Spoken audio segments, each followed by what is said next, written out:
Hello and welcome. I'm Lew Sharp, agronomist and golf course consultant for Tee-2-Green. We're at the 2021 Virtual GIS Show, and this is the Tee-2-Green booth.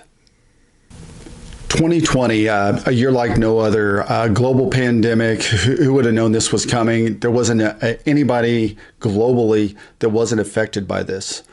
For sure, the golf industry was one of the first people to adapt and overcome the hurdles they needed to get the doors open. I'm so very proud of our industry for doing that. They did what they needed to do, dug in, dug deep, and made sure that it happened.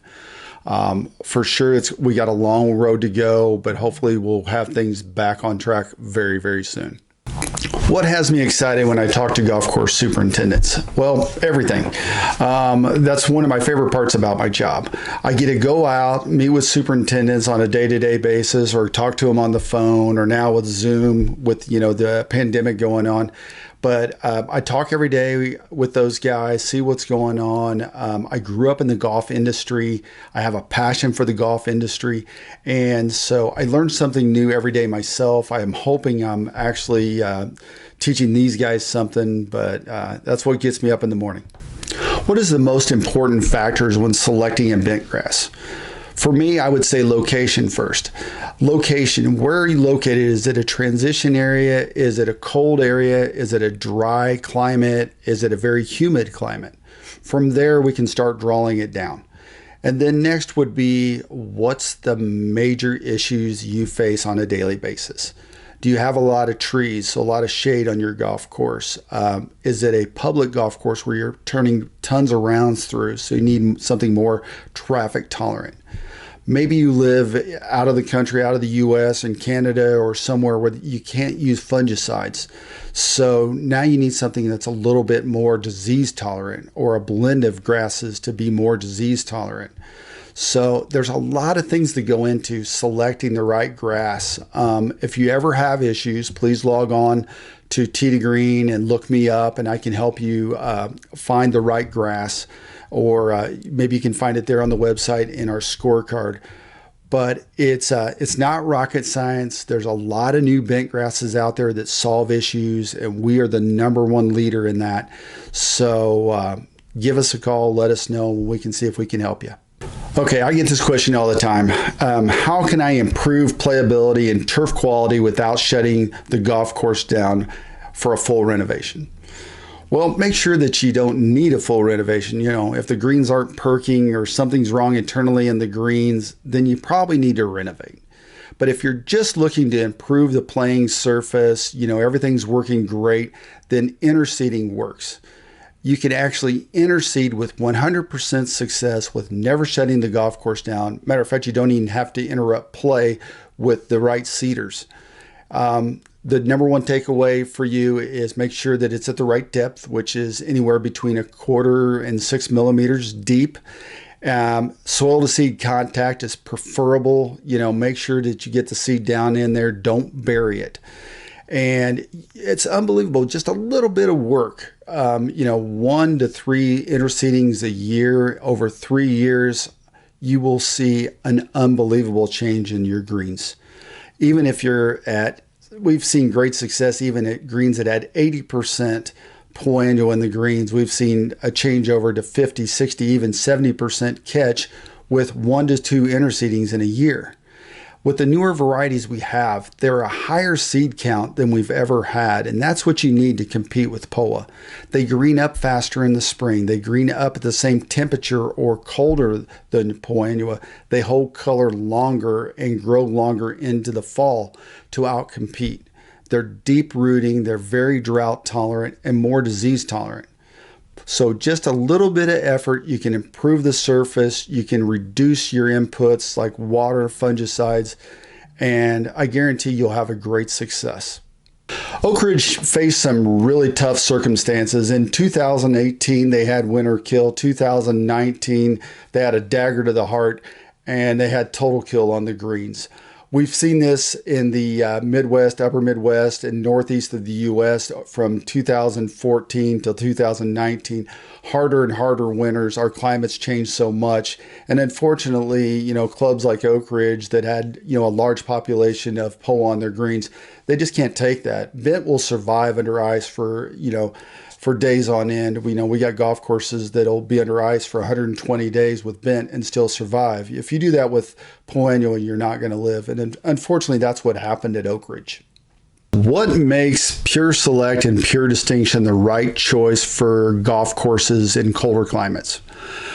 Pure Select and Pure Distinction are very cold tolerant to an extreme. We've never seen this extreme in the past, and which is great because we've never had extremes like this. We're seeing more and more issues with the weather. We're having hotter summers, colder winters. So these two bents are great for that combination. So the other unique thing about these is they'll germinate at very low temps, unlike we've ever had. And they green up. So they'll actually green up and compete with POA, and they stay green longer into the fall. You truly have grasses now that will outgrow POA annual. We've never had this before. So for me, the best choices on the market, and I can add a couple others in there, but it's Pure Select, Pure Distinction, Crystal Blue Links, and now PC 2.0. All of the new Pure Bent series is super, super cold tolerant, but the top two for sure is going to be Pure Select and Pure Distinction. Why did Oak Ridge decide to go with a blend on the greens and the fairways? So on the greens, they went Pure Distinction, Pure Select 50-50 blend. And then on the fairways, they did a blend that Tee-2-Green has called Pure Formance. And the reason that Todd decided to go with these blends is because of how many different microclimates he has on his golf course. He's got shaded areas, he's got open air areas, he's got areas that dry out faster. He's got ones that'll have more disease pressure because they're in little pockets. And that's what a blend will give you. So it's if one bent's not making it in that area, the other ones will pick up. So that's what we hope that happens. So a great example, we'll say with Pure Formance in the fairway. So if he's got a tree line fairway or tree line tees, and in the blend of Pure Formance, Crystal Blue Links is in there, then the Crystal Blue Links will pick up. It needs about 3 hours of sunlight a day. But Pure Select also has great shade tolerance. So again, it's going and it's inside of Pure Formance. So again, you can see the advantages to doing blends, but try to do the newer blends, because they'll match up together. The genetics are a lot closer. But that's the reason Oak Ridge decided to do a blend, was just because the multiple microclimates on the side of this golf course.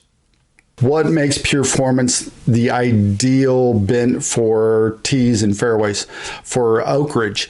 Well, I talked about this in the question before.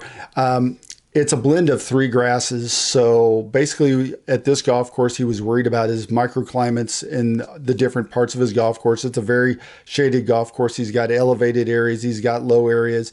So in the summer, if he gets heat and humidity, you needed something a little more disease tolerant in some areas and a little bit more drought or traffic tolerant in another, and then obviously shade tolerant. Pure Select is one of those that's in there, Crystal Blue Links and Pin Links 2. In the future, we'll probably see PC 2.0 go into Pure Formance because of its attributes. But with Pure Formance, it's a blend of 3 high-performing bent grasses that have been proven over time to work. They're deep rooting, they're very cold tolerant, they're very heat tolerant. And so when Todd was making his choice for the golf course, I think he made the right choice with the Pure Formance, and it's a stunner. The challenges of building the Pete Dye Golf Club at French Lick, Indiana. Well, one of the biggest challenges was it was located on top of a mountain, what we call a mountain here in Indiana. When you think of Indiana, you think of flat fields, cornfields, and bean fields. Well, you'd be correct. But when you get to southern Indiana, where the glaciers stop, you'll find these rolling hills, gorges, and mountains. And the location they had picked for the golf course was on top of one of these mountains. And master architect Pete Dye, when he went down there to look at it, looked at the golf course or the location for the golf course and said, maybe this is not a good spot. But after a couple of days, he figured out he could build it there. And with a lot of work as far as terracing and millions of tons of soil moved, it's one of the most stunning pieces of work Pete ever did. What are some of the challenges managing courses with multi-microclimates? Well, for this golf course that we're talking about right here, French Lick in southern Indiana, the superintendent, Russ Apple, has his hands full. The golf course is located on top of a mountain and it's sand capped, so that means it dries out very fast. And the other is Indiana weather in the summertime. It's super hot, super humid down there. And in the wintertime, it's very cold. We may not get a lot of snow, so, it's going to dry out down there also in the wintertime. But in the summertime, Russ will be down in his little lower areas and he's worried about getting too much water and getting disease because the water's not moving and there's no air movement in the lower pockets. But up on top, he's trying to keep those areas soaked down because the hot air is coming across there, the wind's blowing all the time. So he's got his hands full. Most golf courses do have these challenges, outside of French Lick, but this one here it just gets a lot more microclimates just because of its location. What sets Bentgrass apart from other varieties that allows it to be championship caliber? Well, we'll talk about French Lick first and then other golf courses outside of that. For French Lick, the reason it was decided to go with Bentgrass is just for the simple fact we could use warm season grasses in southern Indiana because of how hot and humid it gets in the summertime.